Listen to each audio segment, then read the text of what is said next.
મિત્રો આ છે અમારી રેડલી ગાય, જેમ કે જોઈ શકો છો અમારા બ્લોગ વિડીયોમાં. આ છે ગાયની રેડલી ને આ પણ છે ગાયની રેડલી. તો કેવી છે બધી રેડલી હોય તમે કોમેન્ટમાં જણાવજો ને. હવે હું તમને દેખાડીશ અમારી દેશી ગાય. તો જોઈ શકો છો અહીંયા પણ અડધી ઊભી છે ને અડધી ગઈ છે ચરવા માટે ને આ બધી જોઈ શકો છો એડ્રેસથી ચરી રહી છે ને આ પણ ગાય જોઈ શકો છો કેવી છે તમે કોમેન્ટમાં જણાવજો.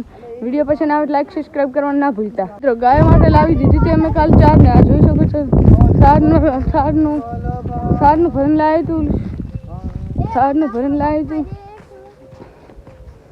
તો જોઈ શકો છો અમારી 4. તો કેવી છે 4 તમે કોમેન્ટમાં જણાવજો. વિડીયો પસંદ આવે લાઈક સબસ્ક્રાઈબ કરવાનું ના ભૂલતા. આ છે બીજી 4, કેમ કે હું કી 4. તો જોઈ શકો છો અમારા બ્લોગ. મિત્રો હવે અમે આવી ગયા છીએ ગામમાં અને જોઈ શકો છો આ છે ગામનો નજારો. આ છે અમારા ગામનો નજારો અને હવે અમે જઈ રહ્યા છીએ. મિત્રો હવે અમે લઈને નીકળી ગયા છીએ પાપડ. જોઈ શકો છો અમારા બ્લોગ વિડીયોમાં. મિત્રો પાછળ આવી ગઈ છે ટંકર. જોઈ શકો છો અમારા બ્લોગ વિડીયોમાં.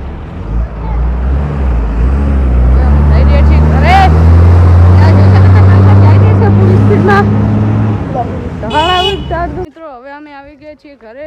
તો જોઈ શકો છો હવે અમે પાપડ લઈને આવી ગયા છીએ ઘરે અને આ જોઈ શકો છો રસ્તો હવે આવી ગયો છે કડો. તો હવે આપણે જઈ રહ્યા છીએ. જોઈ શકો છો કડાકન મિત્રો.